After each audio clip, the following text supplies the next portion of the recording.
Hello, my name is Cayman Allen, and my project is over the Hillside Strangler, Kenneth Bianchi, and Angelo Bono. If you're curious, it was called the Hillside Strangler first because police only believed one man was involved. Some background information. Kenneth Bianchi was born in New York. Bianchi was given up by his birth mother for adoption at 2 weeks old and was adopted at 3 months. He was described by his adoptive mother as troubled. He was diagnosed with seizures at the age of 5 and passive aggressive behavior at the age of 10.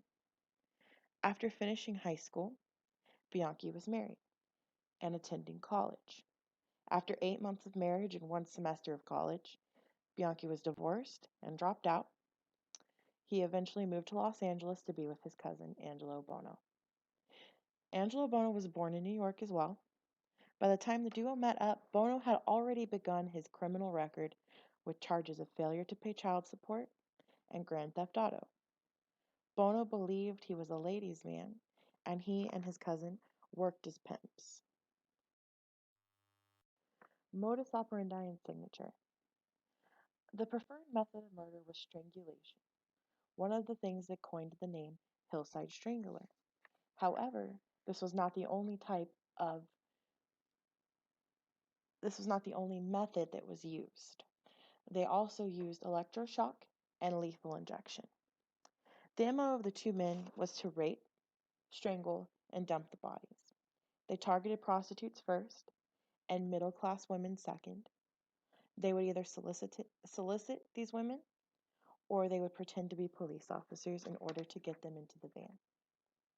The signature weapon used by these men was a garrote, which is a handheld wire that is used specifically for strangulation and causes a long and painful death. Demographics. 10 of the murders took place in Los Angeles, California, and the surrounding areas. 2 of the murders took place in Bellingham, Washington.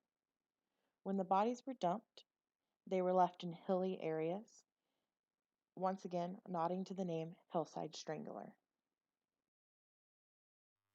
In the investigation, Bianchi had continued with life as normal. Outside of the murders, he had applied for the LAPD several times. Although he had been denied every single time, he continued to apply.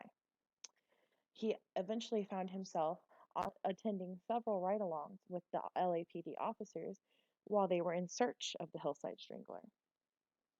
Bono was rightfully upset with Bianchi's uh, Bianchi's behavior. Victim demographics.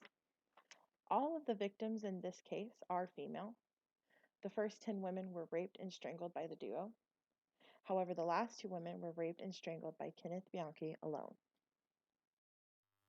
Victims in order are Yolanda Washington, Judith Ann Miller, Lisa Caston, Jane King, Dolores Cepeda, Sonia Johnson, Kristen Weckler, Lauren Wagner, Kimberly Martin, Cindy Lee Hudspeth, Diane A. Wilder, and Karen Mandick.